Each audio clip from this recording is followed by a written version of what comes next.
And now, the For Pete's Sake podcast, hosted by Rob Blackman and Joey Mulinaro. And indeed, welcome to episode number 4 of For Pete's Sake, the official podcast of Purdue Athletics. I am Rob Blackman, and he is Joey Mulinaro, and we are glad you have decided to join us to talk all things Purdue Athletics. First things first, Joey, and we do have a lot to talk about today. How did you spend your bye weekend, an off weekend for Purdue football? What did you do with yourself?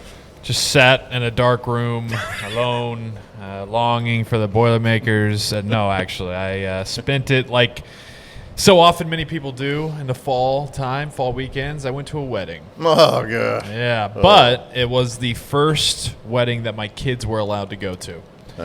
And you have little ones, for those that don't know. Little ones. Yeah. So did I go to a wedding? Yes. Did I enjoy the wedding? No. Just chase them around the whole time? Yeah, but it was cool to it's a rare thing now. I don't know if you're accustomed to this phenomenon of that kids are just not allowed at weddings ever anymore. I grew up going to a bunch of different weddings. Agreed. Me too. Yep. Yeah. But it's not a thing anymore. I did not know that, no. This is one that they were invited to, and so we took them and didn't have to worry about the Boilers, keep it up with that. So we went, and it was fun to see them out there dancing around, and they had a late night for them, about 9 p.m., and then we clocked out of there. But right. I was at a wedding and was one of the people that you see get made fun of a lot now that have their phone propped up on the wedding reception table just to keep up with games. It was a big Saturday of ball even without the Boilers. Yeah. So my weekend, you're going to appreciate this. Okay. Because I know you are a huge fan of the television program The Office. Uh-huh. My wife and I spent all day Saturday in Scranton, Pennsylvania. Were you doing a tour? No, not exactly. Our daughter, she's a college soccer player. They were playing Marywood University. I did not know this at the time, but I do know now, obviously. Marywood is located in Scranton.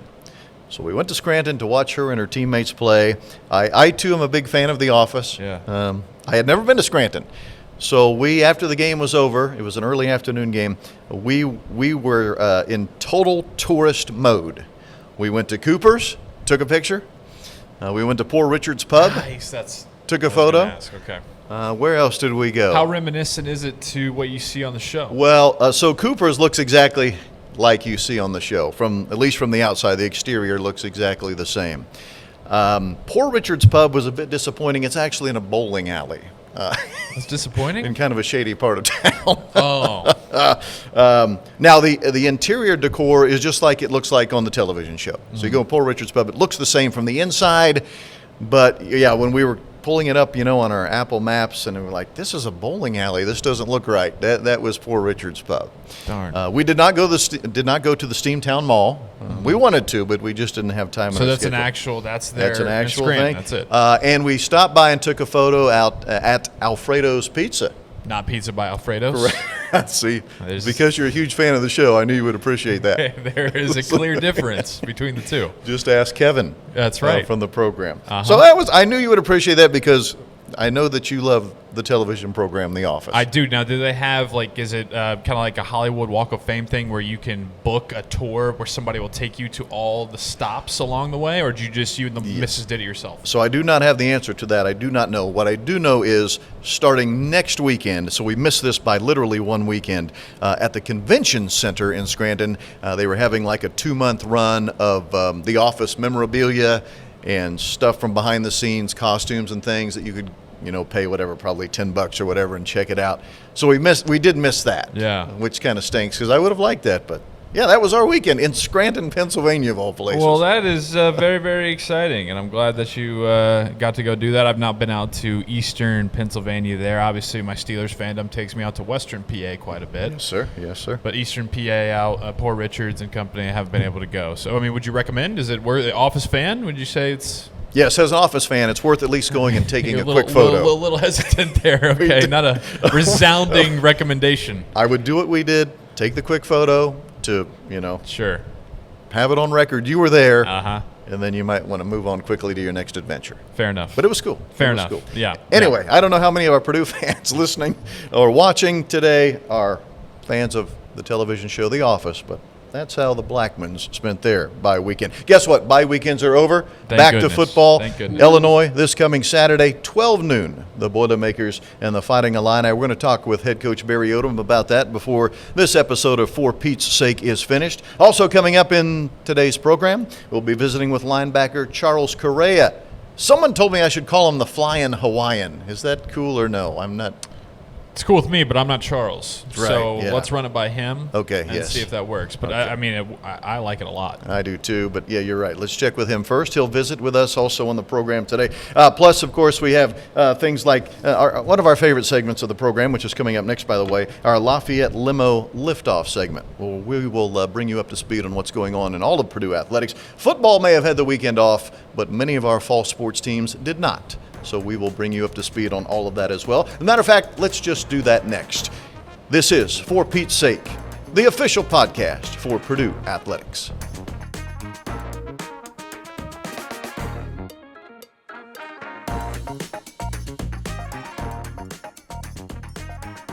All right, everyone, welcome back to For Pete's Sake, the official podcast of Purdue Athletics. Rob Blackman, Joey Mulinaro, thanking you for being a part of the program today. This reminder, still to come, we visit with Purdue head football coach Barry Odom, and Purdue linebacker Charles Correa will join us as well. Time now, however, for our Lafayette Limo Liftoff segment. Lafayette Limo, family-owned, women-owned, serving Greater Lafayette for over 38 years, shuttles to and from Indianapolis and O'Hare airports 365 days a year. Make your reservations now at LafayetteLimo.com.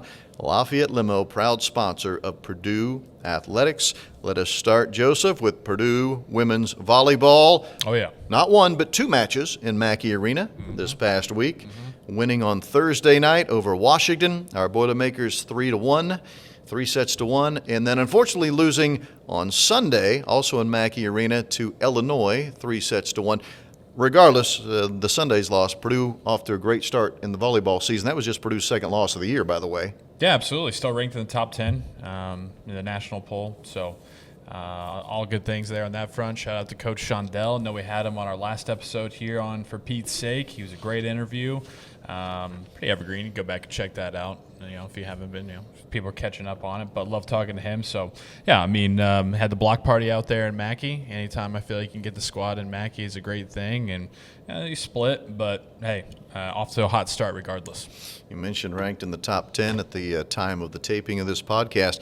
Purdue volleyball had not been in the top 10 since the end of the season in 2024. So here we are, 2025, Purdue early in the season in the top 10. So, yeah, been a great start. Now, not going to be easy for Dave Shondell and the Boilermakers this weekend. They'll actually make the trip out west. It's the USC-UCLA double dip, if you will. So they'll be out west this weekend, but good luck to Coach Shondell. Some other notes I wanted to mention, women's soccer having a pretty good year, especially when you compare them to how things have been going in the past so far this year. Purdue 5-6-2. And I want to mention this while we're looking at some highlights from the match earlier this week against Oregon. This coming Friday night, fans, 7 o'clock at Folk Field, home of Purdue women's soccer. It's the game they call for the Golden Boot, Purdue versus Indiana. Friday night, Folk Field. Purdue fans, we need you there, loud and proud. 7 o'clock Friday night, Purdue IU for the Golden Boot. I can't think of a better way to start off the first weekend of October. A little doubleheader action Friday night at Folk Field. You go out there, support the Boilers against IU, and then early noon kickoff, you come out to Ross-Ade on Saturday. It sounds like you got yourself a weekend there, partner. A couple other notes I want to pass along. Men's tennis, doubles team of Heinrich Willinger and Maj Premzy. They won the Milwaukee Open this past weekend. Purdue men's swimming had a good weekend. They finished second at the Florida State Invitational. Blake Rowe is killing it this season. He won the 100 and the 200 backstroke. And I also want to mention a quick note here on Purdue baseball. Fall ball, if you talk to coaches, especially baseball coaches in the Midwest, fall ball, that's their favorite time of the year. Weather's always nice. You can get a ton of work in. You get these inter-squad scrimmages. You can do them 2 or 3, 4 times a week. Purdue baseball this past weekend at Cincinnati, scrimmaged the Bearcats. And then coming up Saturday, October 11th, Purdue baseball will have a home game, Alexander Field, where they'll be playing Dayton University. It'll be like a 14 or 15 inning game. That's what they like to do in the fall, right? Extended innings so the pitchers can get some work. But that would be a great weekend, October 11th. You have Purdue baseball during the day, 1 o'clock, okay? And by the way, free admission, my favorite part of it. That's key. My favorite part of the baseball game, free admission. Purdue, Dayton, 1 o'clock, and then that night, 7 o'clock, Purdue football on the road at Minnesota. Something to think about, fans. Saturday, October 11th, Purdue baseball. Speaking of baseball, congratulations. I know you're a huge Chicago Cubs fan. I am. They made the postseason. Yes, anytime that the Cubs can make the postseason, it's a big deal. So very excited about it. Hey, at the time that you're listening to this, could already be eliminated. So, and the way they played in the second half, wouldn't be a big surprise. But very excited about it. Always great when you can have some playoff baseball at Wrigley. And, I feel like I need to get together with Coach Painter maybe and watch a couple games. He's a big Cubs fan. And I know on our next episode, that's going to be the first time that we talk to Coach Painter, actually. So, hey, they make a little run. Maybe it'll be a little bit of Purdue basketball preview, and me and Coach Painter will be doing some NLCS talk. I don't know. There's a part of me, and I don't want to anger you, but there is a part of me that is kind of hoping the Cubs aren't still alive at that point when we tape our next podcast with Coach Painter. Yeah. Because that's all you and he will talk about, actually. I mean, what's more pressing at that point, right? Well, the true. NLCS. It'll be early October. Right. The early exhibition games for Purdue hoops. I think we know the answer there. Yeah, it's Purdue hoops. Joey makes a good point. Our next podcast that we will tape, episode number 5, we will have Katie Geralds, Purdue women's head basketball coach, and Matt Painter, Purdue head men's basketball coach. It'll be kind of a basketball primer preview, if you will, for our next episode of For Pete's Sake, the official Purdue the official podcast of Purdue Athletics. All right, with that in mind, let us take a short break. When we return, it's time to talk Purdue football.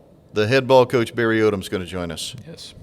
We've already talked about how you and I spent our off weekend. Let's find out how Barry Odom spent his weekend with no football game on the schedule. We'll talk to the coach when we come back. This is For Pete's Sake, the official podcast of Purdue Athletics.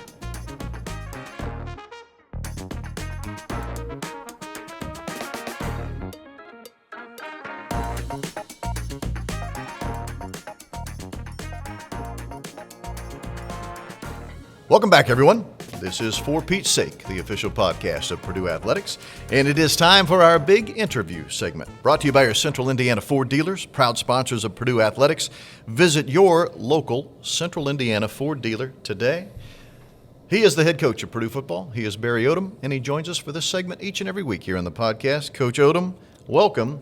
Earlier in the podcast, Joey and I were talking about how we spent our Saturday with no Purdue football to eat up most of our day on Saturday. How did you spend the bye weekend? Yeah, we worked a little bit in the morning, staff-wise. Most of the guys, we were all on the road recruiting. We practiced Thursday, and then most of the guys got on the road Thursday evening through Friday in high school games Friday night. I was in Indianapolis and hit 4 or 5 games Friday night. Saturday, did a little bit of work on our opponent, and then I watched the TV game, Illinois and USC. It's always, we always watch those things. You can pick up a lot of things on the TV copy. So I sit back and watch that, and then after that one was over, I sit around and watch the rest of college football, sweat it out, and sit back and took a little mental relax. What kind of things can you pick up on a TV copy that maybe not on film? Yeah, I think you can hear a number of things now with all the sideline, microphones. You can hear cadence. You can hear and you really get a feel for when they're huddling, when they're not, the tempo of the game on how that plays out. You see a lot of things, body language from the players that can spend time that doesn't show up on some of the tape that you normally get. We always look at the TV copy, but a little bit more interesting just to do it live and in person there as the game unfolds. And you get to hear Gus Johnson get real excited and scream and shout. It's always fun. I thought you were going to say you turn the sound down and just watch the game without the announcers. Oh, probably. But you did mention, I want to follow up on this, you do find some time, though, later in the day to just kick back and be a fan of college football and just do like the rest of us, flip through the TV channels and watch games? We had 2 or 3 games going on, trying to keep track of all of them. I thought, man, this is what real people do. So kind of cool. Right. Do you find yourself attracted to maybe teams that have coaches that you worked with or you're familiar with that you want to keep up on your friends? Yeah, I think more than anything, watching our conference and Oh, the sure. games that were going on, but then the guys in the business that you know and you respect and are friends with. So it was a fun day.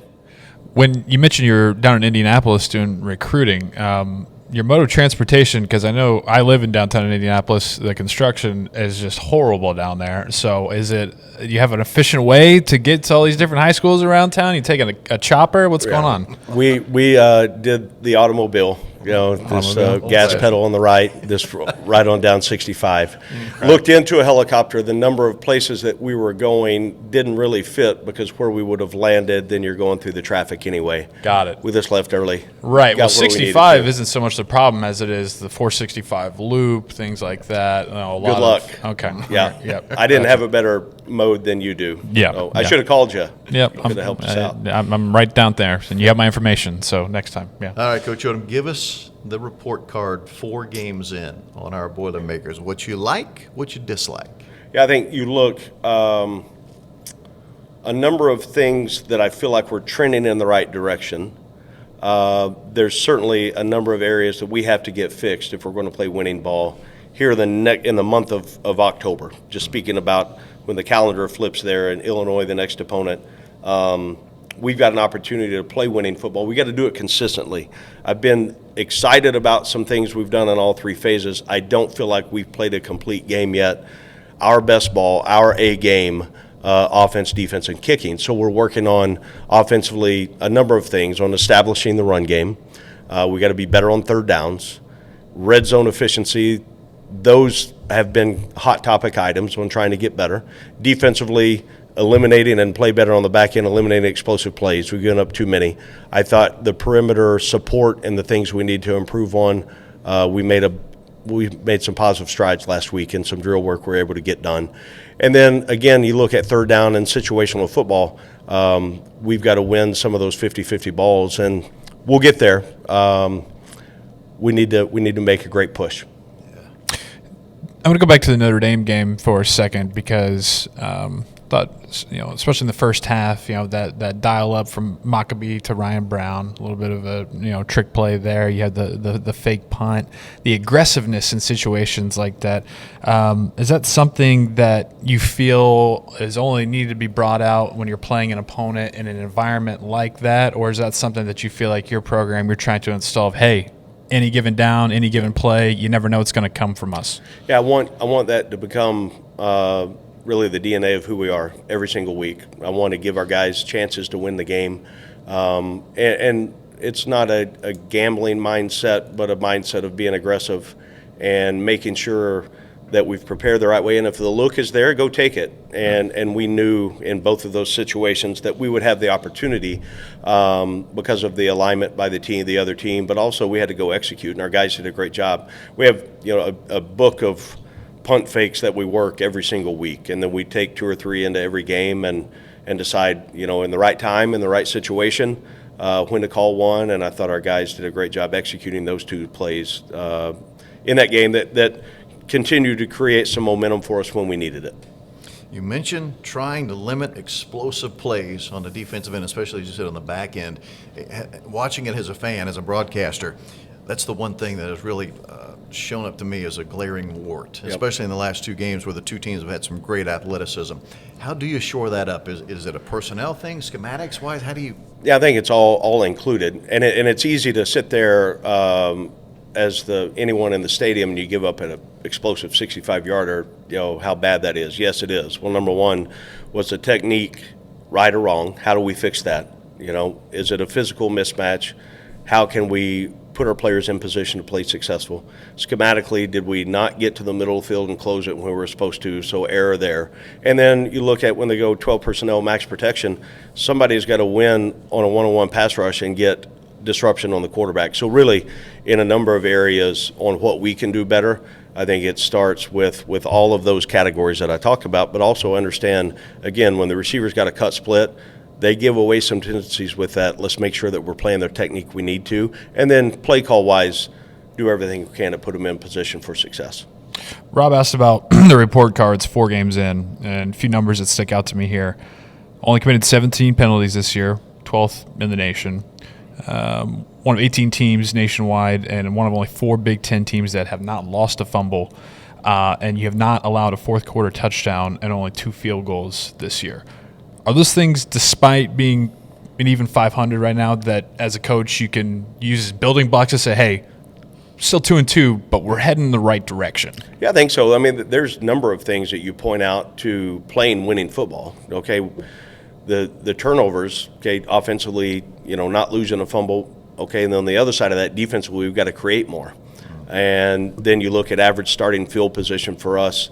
All but one game, we've been really advantage-wise trending towards us. So we've got to take that even more and make it an advantage. We haven't had a big-time kicking play other than the fake punt. We need a return. We need one. It doesn't have to be a house call, but we need to get out to the 50-yard line. Any hidden yardage-wise there, so much easier for our offense to go convert and score. And then on the other side of that, defensively, we got to get our punt return team back out on the field. We haven't been very good at getting those situations created in the last 2 weeks. So there's certainly things we're doing well, but we got a long ways to go. But I do like what I saw on the bye week, on the progress, on the things we set out. Hey, we're going to get this done, and this done, and our team responded in a great way.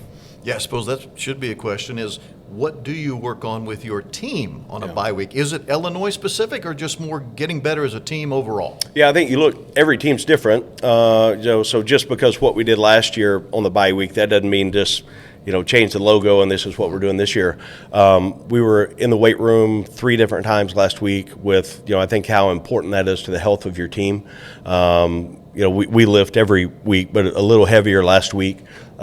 We did 4 practices on Illinois, which was great, but also in those practices we had good on good work. The speed and the physicality on what it takes, I think, to stay sharp was really good. And our guys, we weren't out on the field, for a great length of time, but 4 different days that we spent a lot of time on prep for Illinois, and it'll prove to help us out. What's the report on Illinois? What's key to coming out of Ross-Ade on Saturday with the W? I think you look at any team that Bielema has coached, and I've known him a long time, they're going to play extremely disciplined. Fundamentally, they're sound. They've got a great plan offensively and defensively to use the skills of the players they have. Their quarterback's playing really well. They do a number of things in the run game that creates opportunities for them to be able to run the ball. He's terrific in decision-making down the field. I think the core of the receiving group that they have, they're playmakers, they play hard. On defensively, their front 7, very, very aggressive. And then they've got a middle field safety, a couple of guys they rotate there that is a tremendous player. So every single area, it looks like a really solid Big Ten team and, deserving of the accolades that they've received up to this point. Coach Odom, before we cut you loose, our next guest is linebacker Charles Correa. I know you had him with you at UNLV. Man, what a godsend has he been for this Purdue football team, huh? Yeah, he's a number one, a great young man, and plays the game the way you're supposed to play it at that position. Lives in the film room, in the training room. He's always in the coach's offices, and just a wonderful young man he's got a huge, bright future for us. Well, we look forward to visiting with him next. He will join us when we return. Coach, thanks. Good luck Saturday against Illinois. Yep. Thanks, guys. Thanks, Coach. Next on the program, Charles Correa. We think we can call him the Flying Hawaiian, but we're not quite sure of that. We will ask him when he joins us next on the For Pete's Sake, the official podcast of Purdue Athletics.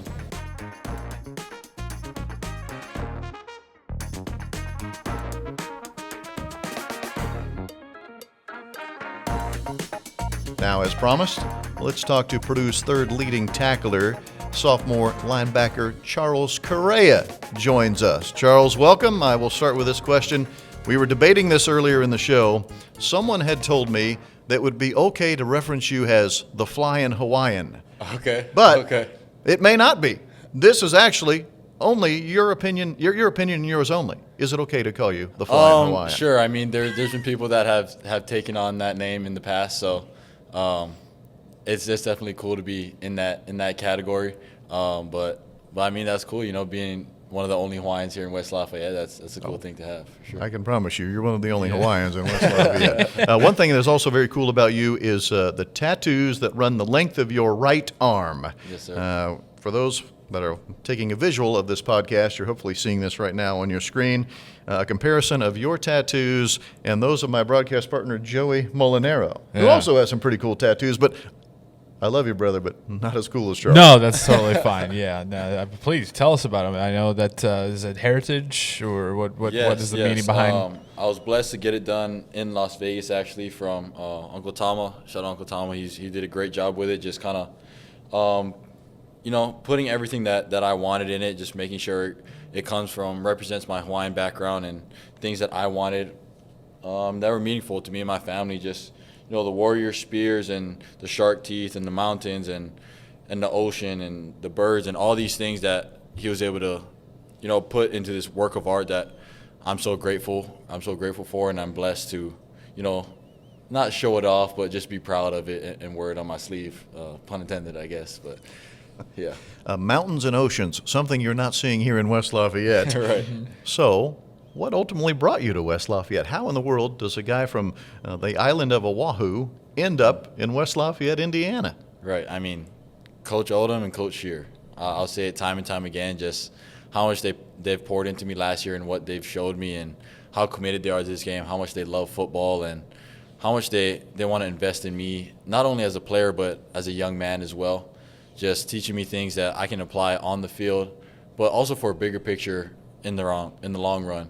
Coach Odom emphasizes being a good husband one day, being a good dad one day, and that's huge for me, being from Hawaii. Again, family is everything out there. So when you can find something like that, a great atmosphere out here in Indiana where I never thought I would be, it's truly special, and that's something I couldn't let this opportunity slip away. Was your family kind of surprised? What was their reaction when you said, hey, I don't know, this little town in West Lafayette, a place called Indiana? Were they totally thrown off by that, or what was their reaction? Yeah, so the first thing we did actually was, where's Indiana on the map? So that was kind of the first thing we did. Looked up Indiana. Okay, now where's West Lafayette? Yeah. So now just kind of figure out where it is, like, whoa, that's far. Yeah. So that definitely out of left field. But, they know how much football means to me and how much it means to our family. So they supported me 100%. How do you pronounce the name of your hometown? Kuli'o'o. Kuli'o'o. There we go. Nailed. I got it? You got it. Kuli'o'o. Yeah. I'm not even going to attempt that. Have you had family that have been able to get out here and see you play games? Yes. At Actually, Purdue? it's been a blessing. I've had family at every game. Oh, wow. Thus Fantastic. far. And always trying to ask other teammates for tickets every week. It just shows how much Hawaii is backing me and how much my family is backing me up. It's truly special. And again, I'm just so blessed and grateful to have them by my side. My dad, my mom, my sister at every game, and then other family members finding a way out here to Indiana. I had family members in South Bend. Just the support is truly special and makes me realize that I'm doing this for something bigger than myself, and I'm just, again, grateful. You mentioned family. I know I've seen interviews where you mentioned that Coach Odom has a big emphasis on family. That's one of the reasons why you love playing for him. What are some things that he does as a head coach? I know you mentioned talking about becoming a father, husband, good father, good husband, but are there things in the program that he implements or preaches on a daily basis that really make you feel that family emphasis? How does he continue to emphasize that for you? Yeah, I mean, in this offseason we had team meetings strictly.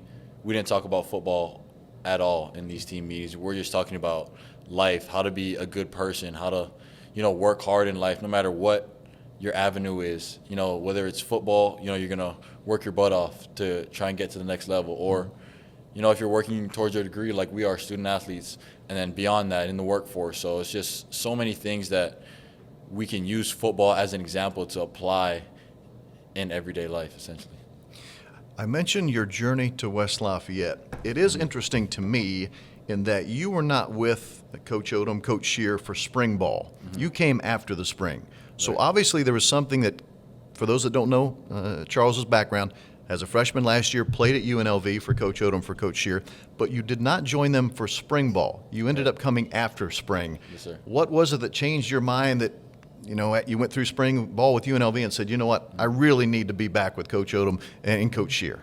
Right. It was just, everything was just hectic, is how I like to describe it during those last few weeks of the season.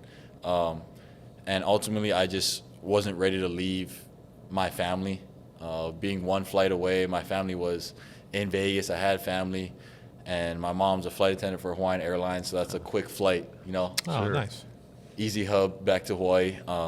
That was just something that I felt dear to my heart. Like, I just want to be, I'm not ready to make this decision yet, and I want to see how spring ball went and kind of just pray on it and let God kind of guide me to where I am now, essentially. And once I decided to enter the transfer portal, Coach Shearer was the first one to hit us up, and now I'm here. So Your running mate at linebacker, Manny Powell, also with you last year at UNLV, he was here in the spring. Was he pretty influential also in maybe kind of pushing you towards Purdue? Yeah, I mean, Manny, great guy, great locker room guy, great athlete, and just seeing how he was able to tell me that Coach Shearer is bringing that same defense, that same program. Coach Odom's bringing this same program, this winning mindset here to Purdue is something that, that kind of just clicked for me. And Manny was able to be a player advocate for that rather than just from the coach's perspective. Have you already started to mentally prepare yourself for the West Lafayette Decembers and Januaries and Februaries? I've been trying. I've been asking pretty much everyone that I run into, whether I'm out in public or on the team, how are the winters here? How's it going to be? So that's something that I'm not used to being from Hawaii. I'm used to 80 degrees and sunny. You're bringing a pretty. I mean, it's going to be in the 80s for the next couple of weeks, so you're bringing some of that with you. But have you ever seen snow? I have. Yeah. I have seen snow a few times. Haven't been in it for more than a few days. Yeah. But it was more so just like in a playful, kind of. Get to see snow, like this is cool. Sure, not walking to class in it and things like that. Right, not actually living in it. So, but it's something that I'm excited for. It's a new opportunity, and I'm excited. You'll be all right. You're a tough guy. Yeah, that's right. Just buy a really warm jacket. You'll be. They call them parkas around here. Okay. Yeah, you can find a parka. Yeah. So, because Joey and I are very thorough in our jobs and in preparation when we're going to have a guest to join us here on the podcast, we did scour your social media and saw in one of the photos you with a ukulele in your hands. Yes. Now, was that just for show, or Yes. can you actually play the ukulele? I'm going to be honest, that was just for show. That was my experience at the Polynesian Bowl. We were at the Polynesian Cultural Center kind of just hanging out. I've always wanted to learn how to play, but I was just trying to teach myself how to strum a little bit. But hey, shout out to all the ukulele players out there. Dude, it looks like you know exactly. It looks like you're about to strum somewhere over the rainbow. I wish. Maybe that's something I can pick up here. That's good stuff. Looking ahead, well, I guess the first 4 weeks. Let's talk a little bit about the first 4 games. Kind of your evaluation from what you've seen from the team overall, but maybe especially the defensive side of the ball. Right. I mean, we started off strong. There's a few bumps in the road early on, just those first few drives or of that second week, and there's just things that we need to clean up overall. Assignment sound is what we've been preaching in our defensive room, is just everyone needs to play assignment sound football, or we're not going to get the result we want, and we've seen that these past few weeks. Looking back at the film is just not nail biting, but just frustrating, because we see what we're capable of, and we see the type of athletes and guys who are not only love the game of football, but love the process and have bought in. So coming up short these past few weeks has been tough, but at the same time, this bye week came at a perfect week. Reset and go into October with the right mindset and in a winning mindset. I have noticed the last few practices preparing for Illinois, the defensive front seven, when practice is over, you guys have been sticking around an extra 15 or 20 minutes, getting in extra reps, doing some walkthrough stuff. So obviously it's a point of emphasis to get better on that defensive side of the ball, yes? Right, absolutely. Like I was saying, assignment sound. Little things, it starts with us up front. It starts with the big guys in the D-line, and it starts with the linebackers making sure we fit the run. In this league, everyone's going to run the ball. Yeah. And defending the pass is a privilege that we have to earn. So, stopping the run is obviously the main priority. Looking ahead, wrapping up here. I mean, getting into the thick of Big Ten play. Illinois comes to Ross-Ade on Saturday for a noon kick. The quarterback of theirs, I don't know if you saw last week, he threw a touchdown, he ran for a touchdown, he caught a touchdown. Right. Multi-dimensional guy here. What's the game plan? Can you give us any kind of tips and tricks of what you guys got going to be able to stop Altmaier and the Fighting Illini? Right. I mean, all props to that guy. He's a hell of a player. You can't take anything from him. I don't want to say too much about our game plan, but we obviously know that he's an athlete. He can do it all. We can't take a play off. We can't take our eyes off of him. He's going to impact the game in every way possible, and that's all respect to him.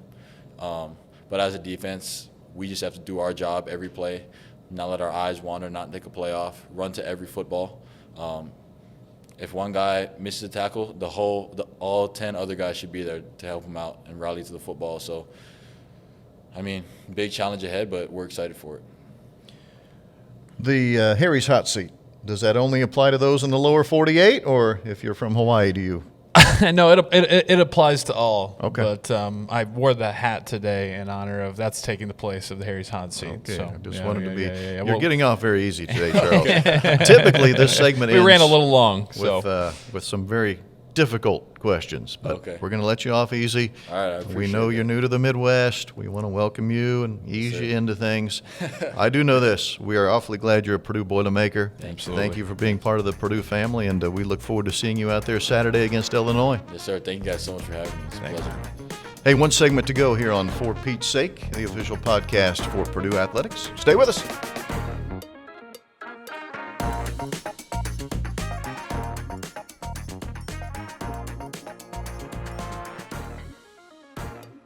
Final segment here of For Pete's Sake, the official podcast of Purdue Athletics. Rob Blackman, Joey Mulinaro putting the finishing touches on this episode number 4.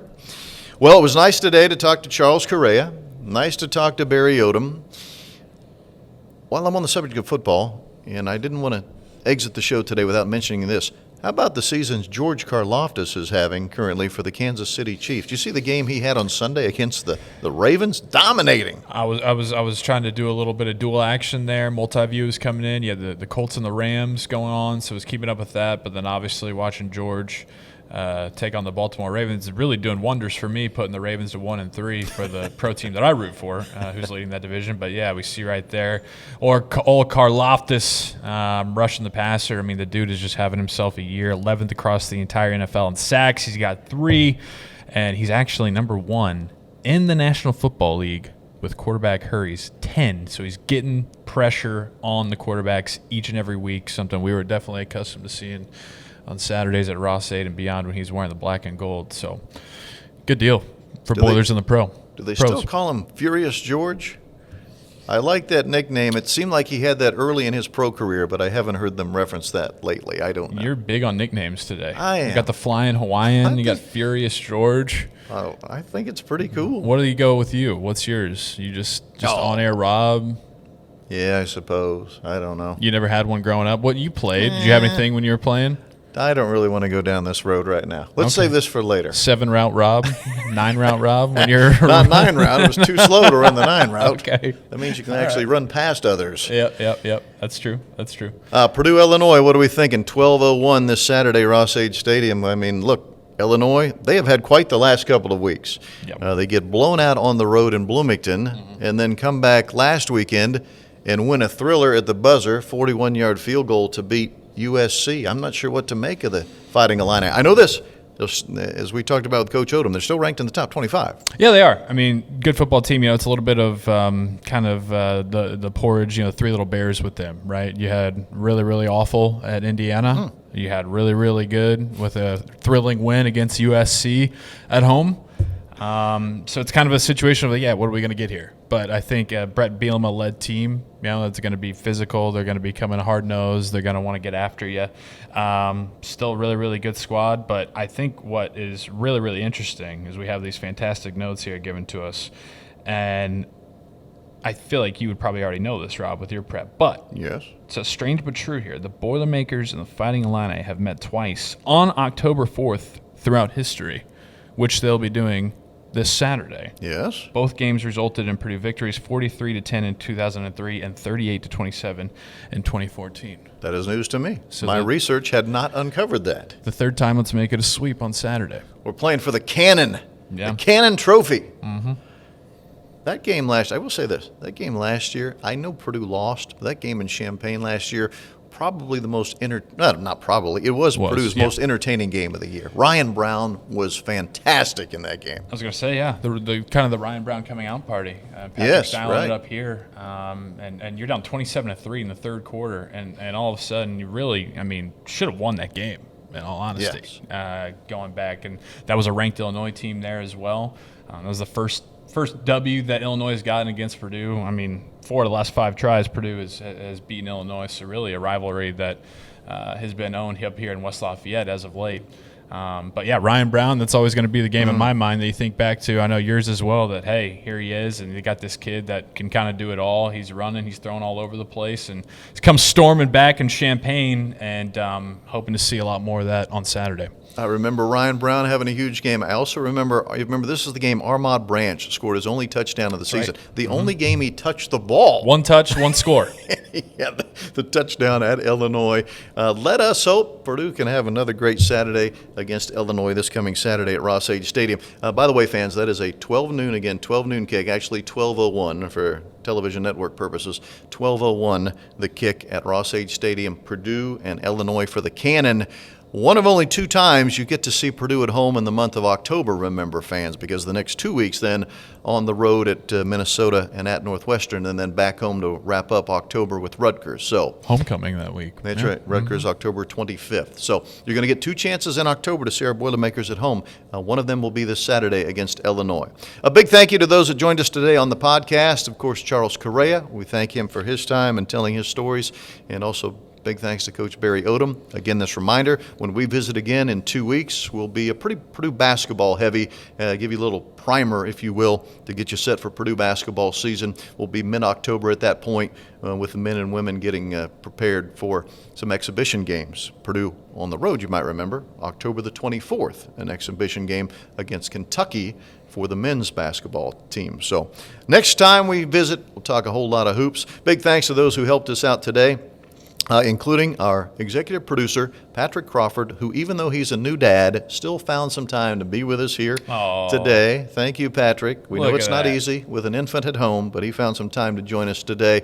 He is our executive producer. Our producer is Corey Palm. Thanks you to Brad Summer, who is our director. McCarty Cummings, I beg your pardon, and Will Cabrel also helping behind the scenes, as did Rosie and Brooke helping out as well. So thanks, everyone. For my partner, Joey Mulinaro, we hope you have enjoyed this edition of For Pete's Sake, the official podcast of Purdue Athletics. Boiler up.